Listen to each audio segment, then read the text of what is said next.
what happens to Harvard Business School MBAs after their first job? Do they still value the HBS MBA experience? Let's ask Ben Faw, who was a member of the HBS MBA class of 2014.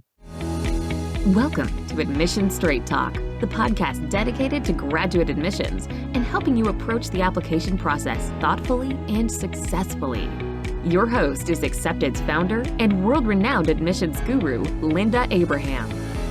At Accepted, our mission is to get you to that unforgettable moment when you read your acceptance email and shout, "Yes, I'm in!" Confident you'll be attending the perfect program to help you launch the career of your dreams.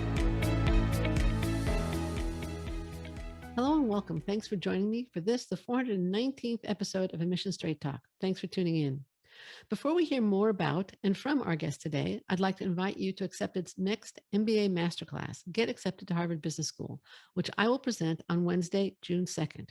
Come to the presentation to acquire a framework that you can use for any top MBA program, as well as focused, actionable tips for Harvard Business School's 2021-22 MBA application. Save your spot today at accepted.com/419 webinar.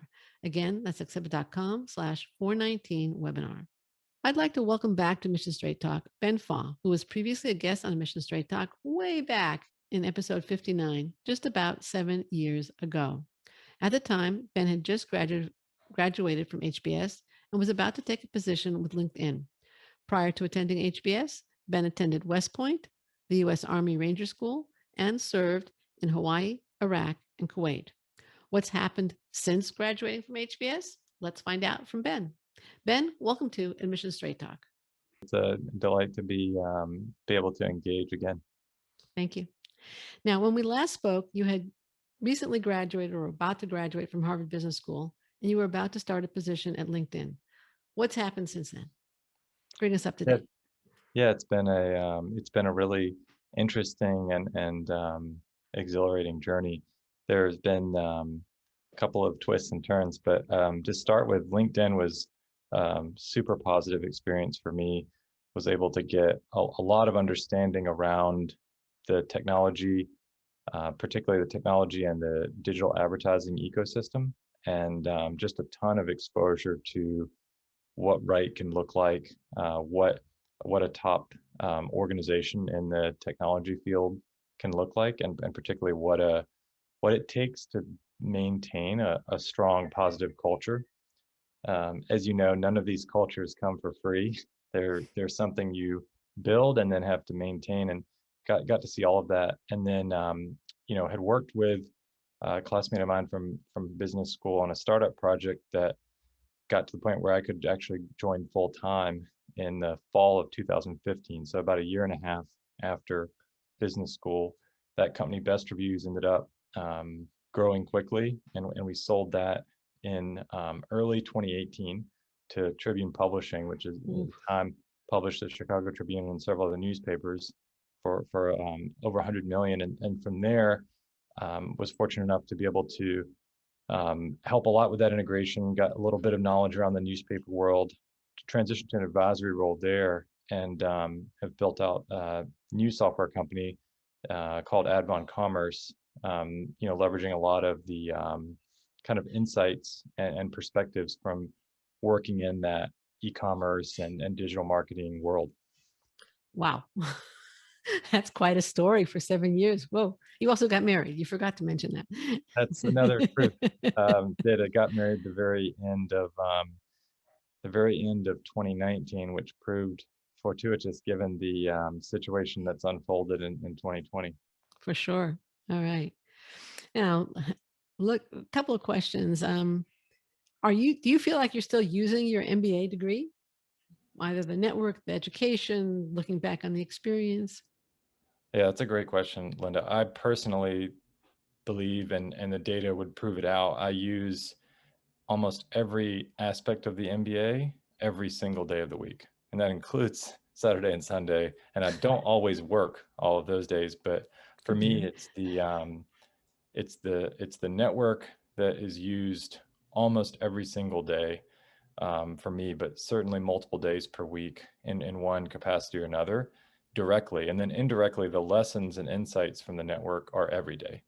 And then the skills and perspectives are an everyday occurrence for me, whether it be thinking about the strategy, the financials, the marketing. Each aspect is something that, at least for my work, has been a daily activity. So I couldn't be more grateful, and I frankly don't think I would have had the same level of success or accomplishments without the training, the network, and the also the confidence that Harvard Business School and the MBA experience gave to me.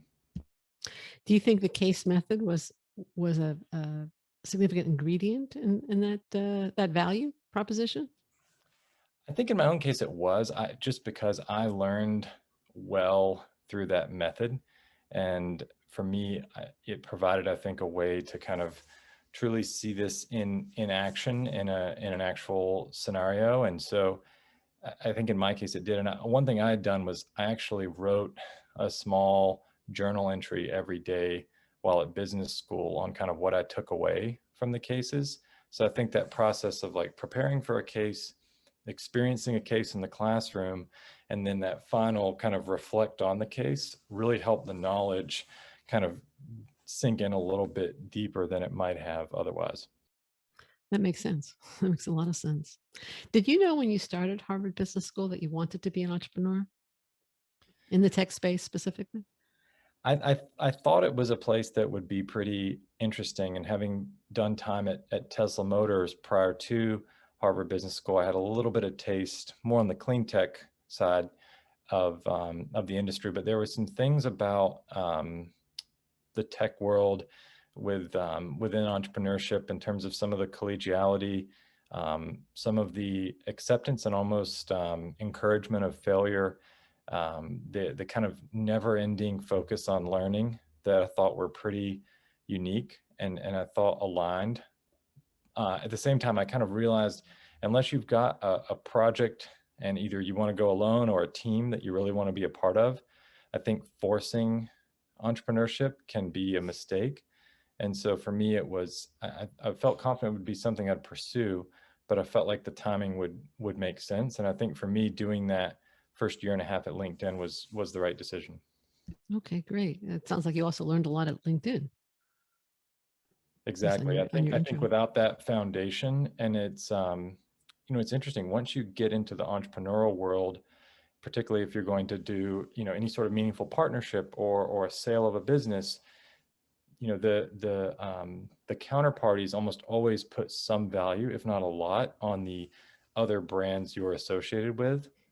And so in my own case, that's one of the areas where Harvard Business School and the MBA had an impact. When a partner can see, okay, we like your business, we like what you're doing. However, our superiors are going to have some points of concern. And when we can say, oh, this guy worked at Tesla, he worked at LinkedIn, he went to Harvard Business School, those are ways of kind of At the de-risking. West Point Exactly. also. None of these things ever hurt us. And yet, at least in conversations that I've been a part of. And so I think, I in theory could have just gone straight into entrepreneurship.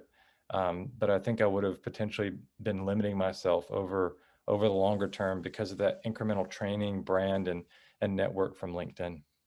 Great insight. Thank you. And looking back on your MBA experience, was there any particular class or extracurricular activity that you found more valuable, or should I say most valuable? And you can list more than one if there was more than one. Yeah, I've thought about that a decent amount, actually, kind of like, okay, what were the things that maybe had the largest impact or that I took the most away from it? I think there's probably a couple that really stick out. One was I was fortunate enough to do a couple, actually three, I think, independent projects with then Professor Shrikant Daughter, now Dean Shrikant Daughter. And if you haven't met Shrikant, he's just a wonderful, wonderful person and also incredibly brilliant. And so the tutelage under his watchful eye and encouraging spirit was incredibly meaningful for me. And I think planted a lot of the seeds for how I've thought about design thinking and innovation, which has been a big part of all of my different business pursuits so far. The other, I would say, would be being incredibly deliberate about kind of how I allocated time.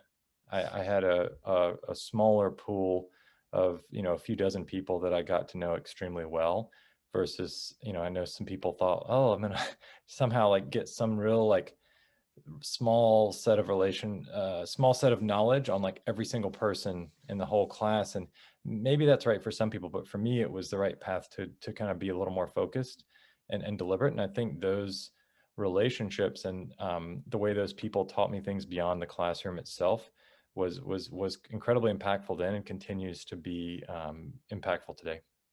That makes sense. Complete total sense to me. It's basically quality over quantity, Exactly. right? Exactly. Um, anything that at HBS that you wish you would have done and you didn't get a chance to do, no matter how deliberate and good you are at prioritizing? Yeah, I think I came short on numerous things. A couple that stand out, and in hindsight, I did not fully take advantage of the platform and in terms of like the various schools that exist inside of Harvard. My interactions at the law school, the graduate school design, the Kennedy School were very limited, and that was a big miss, looking back versus what could have been. I think leveraging the overall kind of I would call it greater Harvard education community, particularly MIT, which is just so Yeah, nearby. I sure. didn't cross register for any classes and didn't get as deeply engaged with that community. Ironically, from my limited engagement, I did meet my now wife, but I think if I had been more engaged there would have been even more value. And then I don't think I probably took every opportunity. There's a lot of people who will engage with an MBA student, and I didn't always take advantage of that. I think I was probably too reticent to reach out at times and leverage either the alumni network or even other people who didn't go to the particular school I was at who still would have engaged. Right. Makes sense. Right. Good to know. So it sounds like, especially you got a lot out of your whatever engagement you did at MIT, and seems to have done pretty well with what you committed to at Harvard too. Now you have on some level realized the entrepreneurial dream, right? You founded a company, Best Review, you grew it, and within a few short years, you sold it for over $100 million, right?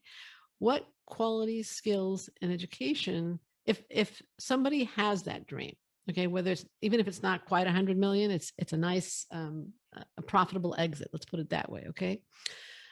What should MBAs interested in entrepreneurship, and specifically serial entrepreneurship, pursue or develop to achieve entrepreneurial success? Now, you already mentioned that you felt the brands you were associated with and the fact that post MBA you had a couple of years of work experience with LinkedIn, in the high tech center, were really important to you. Anything else that you can think of?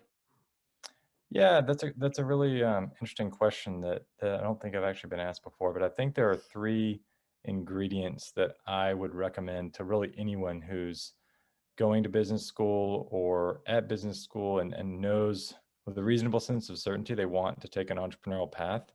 I think there are actually three things you could probably focus in on that are almost certain to pay off. One would be leadership skills. The other would be um, kind of cross-functional skills, Okay. and I would almost call it like general management skills. And I can get a little more specific. And then the last would be selling skills, actual sales. And the reason I would say that is if you can't lead anyone, your ability as an entrepreneur will be hampered almost certainly. You have to be able to lead on some level or another, or partner with someone who's very good at leading, and that could be a workaround. I think on the general management, I think you've got to. I was fortunate, right? I'd done a summer in banking. I had this leadership experience in the military. I had some supply chain and tech experience from Tesla, and then at LinkedIn, I got direct experience selling as well. That understanding of a couple different functional areas, having worked in them, and understanding of some different aspects of business was incredibly important because it's really tricky to think you're going to suddenly be able to tell marketing, sales, engineering, and product what to do if you know nothing about those functional areas. And then selling itself, I think, is a cornerstone skill. There's zero entrepreneurs out there that I've met who don't have some selling abilities. I mean, people like to demonize Mark Zuckerberg from time to time on many things, including like not really a sales guy, but guess what? He's been able to sell through some top tier recruits like Sheryl Sandberg, and that's as much selling as anything. It's true. Good point. He's also built a, I don't know how many $1 billion. Yeah. Exactly. Now that was really useful. I was kind of surprised that you listed leadership because I mean you were in West Point, you were in the military, you were in Ranger School. I would have thought that you could have given a PhD in leadership after that kind of training. Yeah, it's a valid observation. I think the tweak is the way and the means that you lead one group of people is not necessarily the same way you'll lead another group of people. And I think there's certainly someone out there who can jump straight from leading a military organization maybe to leading one in the private sector. But for me, at least, I needed quite a bit of kind of retooling to be able to fit the situation. And in this, the core skills and practices, I think, are very, very similar, but the nuance and the application can be incredibly varied.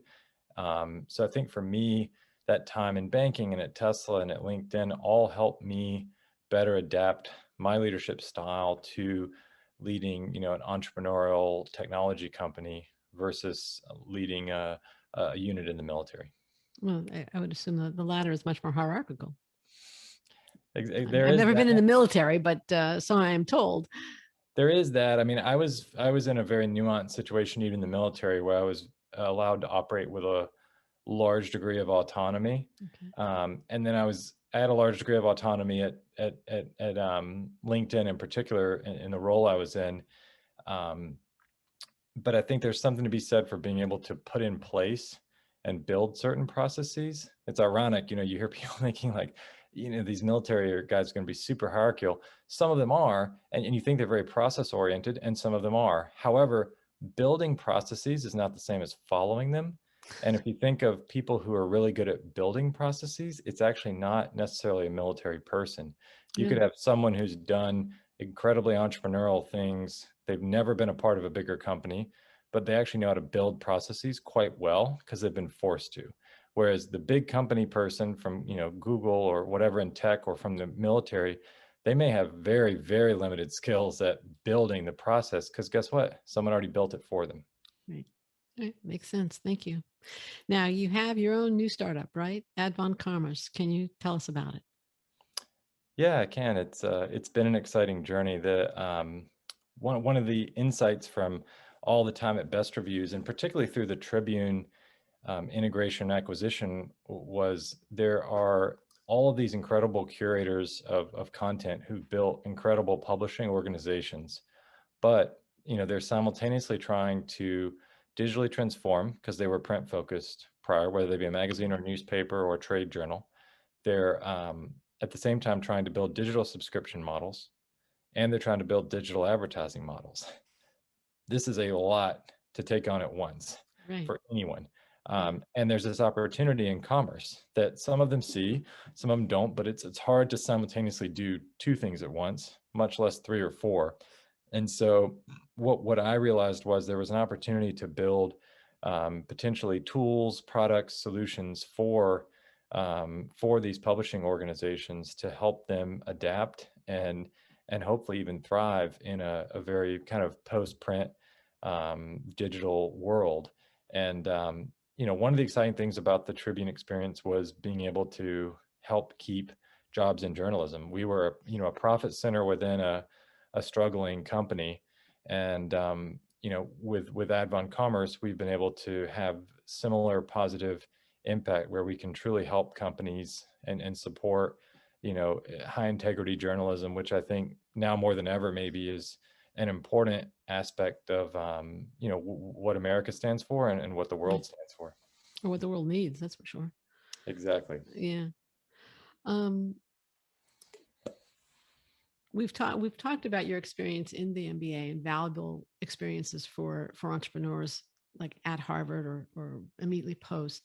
Would you have advice for any similar advice for people before the MBA, let's say between college and business school? Any thoughts on that? Yeah, it's a Another question I'm not asked very often, but I think there's a place there for building out mentorship, I think. And if you can establish even one or two of those mentor relationships, I think that can be a really interesting time to build that. And I think if it becomes a skill, what you probably want to look like post MBA is in one of these places where you always have effectively both a mentor relationship or more than one, where people are giving perspective to you that you engage with, and then also a protege relationship where you're a mentor to perhaps someone who's pre-MBA, perhaps they're in their MBA. So I think that journey is best begun prior to the MBA. And I was fortunate enough to have several mentors who helped kind of guide and recommend me. And some of them have been to an MBA and some of them had not, but they each were able to offer unique perspectives and advice to me. And I just think if you start those relationships and that kind of process pre-MBA, you're going to be that much better positioned for the kind of transition and the post-MBA roles and so forth. Great advice. And as you're giving it, I'm thinking of two things. Um, One, I remember reading Sheryl Sandberg's Leaning In, and she was, I think it was Leaning In, it was definitely her book. And she was saying, don't ask me if I'll be your mentor. It's like it's a relationship that kind of develops organically, um, both ways, whether somebody becomes a protege or if you become or if somebody becomes your mentor. And I also remember, I don't remember the exact way you phrased it, but on your LinkedIn page 7 years ago, you had something about, if you're just interested in a transactional relationship, please just pass, just go to the next profile, please. Something along those lines. And I think certainly I have had mentors also, but the relationships developed organically. And I like to think I've mentored some people along the way also. So do you still go by how do you think these relationships develop? How have I, I your mentor relationships developed? I completely agree with Sheryl Sandberg on that, and with Yeah. you. I've um, never gone. Well, ironically, one of the companies I worked at did have a kind of a formal program, Oh, and I yeah. was assigned a mentor. Actually, a couple of them, and it was positive. I got something out of those relationships, but ironically, the people from that organization that I would consider to be longtime mentors and I'm still connected with were not on the list in the company. So I agree with you. It's something that happens organically, and I think you build a relationship and you build trust. And I feel super fortunate. I actually don't have any mentors who have kind of lost ties or been cut off from in any way. The same mentors that I had, prior to going to business school. There's a longer list now, but the same mentors are still mentors I engage with on a regular basis. It's just the list has expanded, which I feel fortunate about, and I think they can come from like very typical paths. And in my case, I was just reaching out to some people inside my network for advice as I was preparing for business school and transitioning out of the military. That produced a pool of mentors of mine. And then it kind of at each, I would call it career transition, I've been able to check in with those mentors, and I'll almost inevitably end up with like another mentor or two through the transition process. Because suddenly, when you're in a different seat, you move from a LinkedIn to a best reviews as an entrepreneur, there's a pool of people who have either context or interest in that co-founding experience, and so they're going to be added to your list in a unique way. Right. Right. Now, one other thing that you've emphasized in this interview very much is the value of brand. And I don't think that's arguable. And certainly you have lots of top brands on your resume. Now that you're hiring people, I assume you're also weighing brand. If you're hiring MBAs, are you looking at M7 only or, Harvard, Stanford, Wharton only, or do you have a wider pool? Yeah, that's a great question, and one that I think about quite a bit. I From our organization, do we value brands? Do we understand brands? Certainly. Our view is brands are a signal, but they're not the only signal by any stretch of the imagination. I just took a call with a potential recruit last night who's definitely not from an M7, definitely not even a top 20, I don't think, MBA program. Instead, we think a lot, and this is every company has its own things they're really focused on. We think a lot about we can't train hungry, and hungry is incredibly Mm, important in the entrepreneurial world. There's many roles where it doesn't matter, but in our org it does matter. We just can't negotiate with hungry or not. We can't teach you to be smart or to learn quickly, and if you have that attribute, that's incredibly important. And we can't teach a good attitude. So those are actually our big three, and sometimes these brands can be sorting and filtering factors for some of those attributes, but in many cases not so much. And so we try to really optimize for those things and be just uber transparent right out the gate. Like these things are incredibly important to us as a company. And so if these are things that are also describe you and that are important to you, that's awesome because that's where we're going to start, and that'll open up the doors. Ironically, we do have some very branded people, but we also have some people who you wouldn't be familiar with any of the brands who have done incredible things for the company. So I would say that we just always try to keep an open mind, and it can be a part of the mix for sure, but it's certainly not something that's like all consuming or any gating item in our okay, opinion. got it. Thank you. What are your plans going forward? Do you see yourself as a serial entrepreneur? I have been asked that question. I think I'm sure you. I want to optimize for certain things that make entrepreneurship a good fit for at least the time being. I don't know that it means always, but it's so hard to find the ability to make such a meaningful impact in such a short period of time, and it's so hard to be able to work only with the people that you really want to work with. And I think it's hard to be so aligned, economically and incentive wise. Like if our businesses do real well, I'll do well, and I'll be able to use that resource to help other people. If I'm doing a really well in a role for, company X, well, suddenly their stock is going to do well potentially, and their shareholders and so forth will do well, but they may choose to use that money to support something that I'm completely not excited about. And that's I think a bummer, given that we have such I think particularly in the recent world, a reminder that like life is not infinite. There's a short tenure we have, and doing things I think that are super non-impactful or we're not passionate about is something I think you have to be real careful with.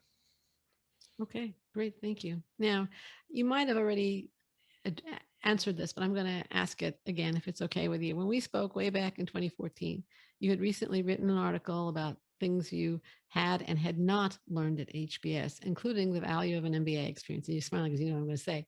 You wrote then, quote, "We will graduate from Harvard Business School in a few days with many authentic relationships that have already been incredibly rewarding and made us better versions of ourselves. These amazing bonds are priceless and define our experience here, helping us learn that people matter far more than money." Do you agree with what you wrote then? Yeah, I agree with it even more than I did then, probably.